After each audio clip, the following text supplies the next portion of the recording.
sobre políticas públicas nessa área de mudanças climáticas como um exemplo de um efeito catastrófico que poderia ter num ecossistema importante aqui no Brasil.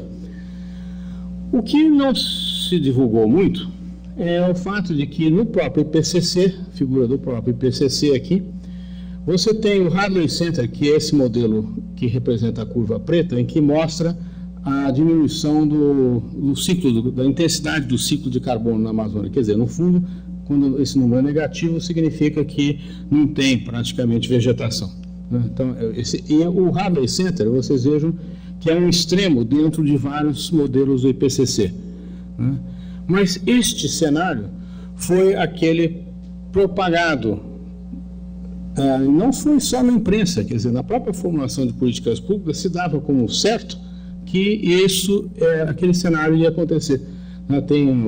Nós temos publicações que saíram aqui no Brasil, grande parte do bioma amazônico, no leste da região, deverá ser sobreposto por savana.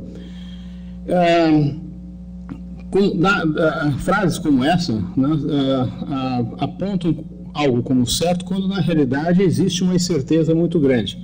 Meu argumento é que nós temos que considerar as várias opções e desenvolver políticas públicas no sentido de nos adaptarmos à própria variabilidade natural, e se isso nós fizermos de forma sólida, consciente, nós vamos automaticamente adquirir a resiliência necessária para enfrentar mudanças climáticas, mesmo que sejam coisas extremas como essa daqui, né?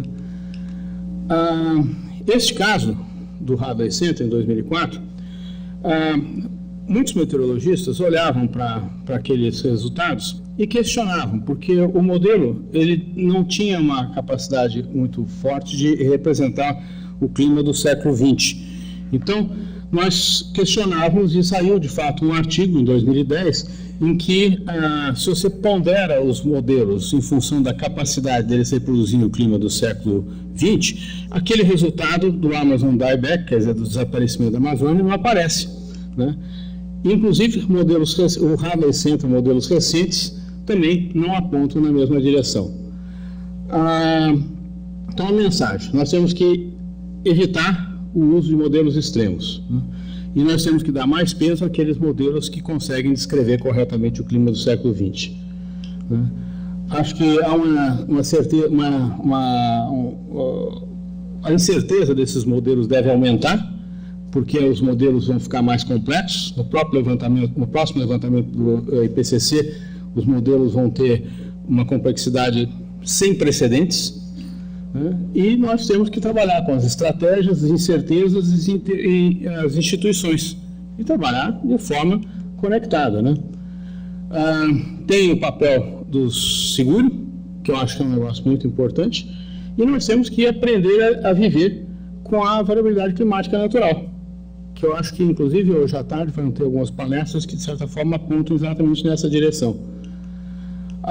E aqui, por fim, o papel do cientista nesse processo, né? Como cientista, a gente pode ou adotar uma atitude do cientista puro, que quando você é colocado alguma pergunta para um formulador de políticas públicas, ele responde com uma equação daquelas extremamente complexas que ninguém vai entender, né? Você pode adotar uma atitude de um cientista que defende causas, quer dizer, você tem uma ideologia político, religiosa, econômica, quer que seja, né? E aí você usa a ciência para provar que a tua ideologia é correta. Infelizmente, isso é muito comum. A gente encontra isso na área ambiental, está cheio disso. Em cima de grandes incertezas, você acredita, tá certo, que deve acontecer tal coisa, por alguma razão, né? E aí você usa a ciência para mostrar aquilo. Tem o cientista árbitro, né, o juiz, que só fala sobre aquilo que ele tem absoluta certeza, tá certo? Quer dizer, o verão vai ser mais quente do que o inverno. Em alguns lugares não é, né? Mas no sul é, tá? E o corretor honesto, né? Para a formação de políticas públicas. Esse aqui, ele lida diretamente com as incertezas, e eu acho que esse é o papel fundamental do cientista. Ele tem que interagir com o formador de políticas públicas levando em conta essa questão da incerteza. Então essa é a mensagem que eu queria deixar aqui, é que numa discussão como essa, dessa conferência, acho que é muito importante olhar para essa alternativa aqui, da forma como nós cientistas devemos interagir com os formuladores de políticas públicas. Muito obrigado.